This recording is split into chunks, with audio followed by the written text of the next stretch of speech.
Martin Hall here with the great Rory McIlroy and his longtime coach, Michael Bannon. He's guided you since childhood. Thank you so much for allowing us to do this. It's terrific to be with both of you. Look, this is going to be like a fly-on-the-wall thing. We're going to look at how you two work together.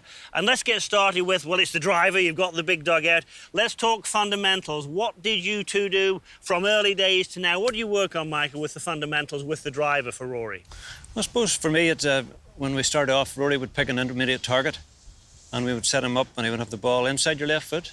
Yeah, inside the left foot, especially with a driver. I mean, I sometimes have a tendency to get the ball too far forward, trying to sort of lean back and get get a bit of launch on it. But anywhere sort of, on the left heel is a decent place for me to set up with the driver.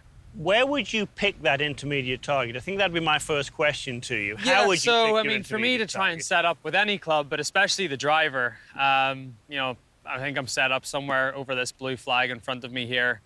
I mean, I'm trying to pick something out in the ground, maybe 2 feet in front of me, and I pick a spot there, and then I see it, and then I just try and I'm always just trying to line myself up to this spot, which is basically it's this little grain of sand, this pebble I can see here, and I set up to it there, and I know that once I look up at my target, I know that I'm aiming exactly where I need to, and I feel it's much easier to aim at a point that's just in front of you than it is to aim at something 200 yards away. Michael, is that something Rory has always done or something you encouraged him to do at a young age? Well, it'll be hard for him to remember. It's been so long ago, but that would have been what we would have done, is to try and line him up that way. And I think with the body alignment, Rory he's always more comfortable, a little open. A little open. Sometimes with the driver, I could get a little open with my upper body and a little closed with my lower body, so that the two lines don't. So I mean, there's a lot of times I'll use an alignment stick and put that on the ground just for a reference to know that where my feet and my knees, hips, shoulders are all aligned in the right direction. Have you ever used any images with Rory for setup? I mean, some people talk about railway tracks. Is that anything you've ever done? No, in the early days, that would have been the railway tracks. Yeah. We would say that the outer railway track at the ball points at the target, and then the inner one is where the alignment, the feet, knees, hips and shoulders are all lined too. And hopefully with that then you can sort of gauge and get that sense of lining up parallel. Parallel is the big word. Parallel is a big word, but also for me, those railway tracks are a great visual for someone, but sometimes for me, as I was saying, with my tendency to be open with my upper body and maybe a little closed with my lower, is I try to feel like that railway track at the ball is parallel to the target, but even just go a little bit left with the lower body. So I feel sometimes that encourages me, especially with the driver. I feel like my impact position is sort of set already. It enables my left hip to clear a little bit more. I think with the setup of the golf swing, if you have a very solid setup and very good basic fundamentals, it makes the motion of swinging a club that much easier.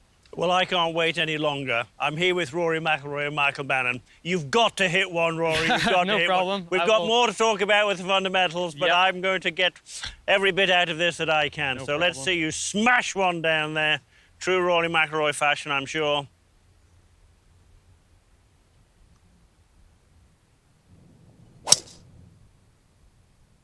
Shot. Yeah, Michael said good shot. It certainly was. Yeah, there we go. I'll It certainly take that. was. That was an absolute corker, as Henry Longhurst would have said.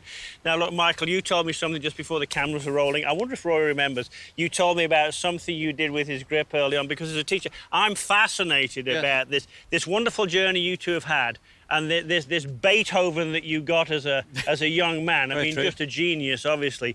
But talk a little bit about the grip and what you did with the grip, because I think it's fascinating. Well, in the early days, whenever Rory started to play golf, his grip was very, very strong. It might have been as far over as on the left hand as 4 knuckles. Yeah.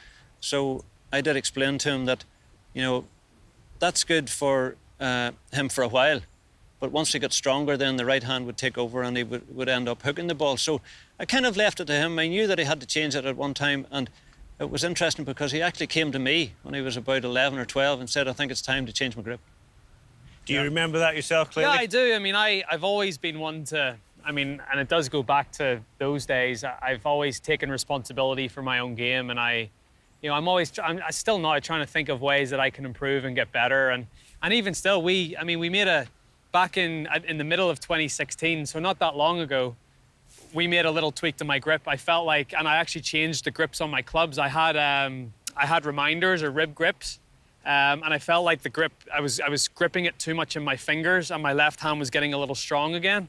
So I went back to round grips so that I could get a little bit, not weak, but a little more neutral in my left hand. And I remember playing the French Open in 2016 and feeling very uncomfortable with my grip all week because I was just trying to make a slight little change to it. And obviously you grip the club a certain way for so long, any little bit of difference is going to feel quite awkward for that first week or so. So I'm always trying to change things and trying to improve things and trying to make them better.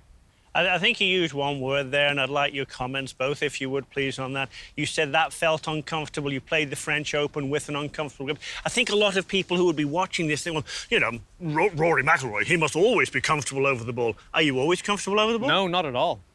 Because I very much believe in the process, and I believe in improvement. There's always going to be that little period of change which is going to be uncomfortable. Even now with some of the stuff I'm working on in my swing, it's not 100% natural for me to do it, but I know in the long run it's going to be good for me and it's going to make me a better golfer. I think that is so vital to the people watching this piece. So I think you've worked on correct as opposed to comfortable, which I think is terrific for both of you. We talked as well, Michael, about the difference a little bit between alignment and aim. Can you just talk about those two things for us, please? Well, the two things are connected. The alignment is aligning all the parts of your body from your toes, your knees, your hips and shoulders, and try to get them parallel. And then what we do is we aim that on the railway track. So, you could have a railway track, but you could have your alignment set perfect, but aiming in the wrong direction. So you try and align your body parts, first of all, get a good posture with it, and then align your toes here and your whole body parallel to the railway track that the ball's on. That's the outer railway track. Now that we're in stance and you've hit at least one wonderful shot this morning, I'm sure you'll hit many more, can we just talk a little bit about ball position? Yeah, for sure. And we're using the driver, obviously, so we want to... Do you encourage Rory to hit up with the driver a little bit, Michael? No, well, I mean, Rory knows him. He's a very much a sensory player, a field player, and he knows what he has to do, and he will place that ball in the position that he needs to play a certain shot. I mean, Rory can play all shots. I mean, he'll tell you himself he can play any shots he wants. For example, he can play a shot which is very, very interesting. We call it the bullet. And can we see it? Yeah, sure. Yeah, you can see it. Sure. What is the bullet? So the bullet is basically, if it's a windy day, into the wind. Did you grow up in the wind? A little bit, a little bit. You wouldn't think it with how high I hit it sometimes, but so basically it's me getting into my setup and knowing that I need to hit a low driver into the wind. And I really don't do much differently. I mean, the ball's still up on my stance, but basically all I'm trying to do here is, when I get to the top with my normal drive, there's a little bit of right and I do hit up on the ball. And this, I'm trying to sort of level out my angle of attack. So, it's a much shallower, much more piercing ball flight. So I'll see if I can do one here. But basically all I'm trying to do, my thought is trying to keep my height on the downswing and not getting into my right side so much. Here it comes, the bullet, ladies and gentlemen.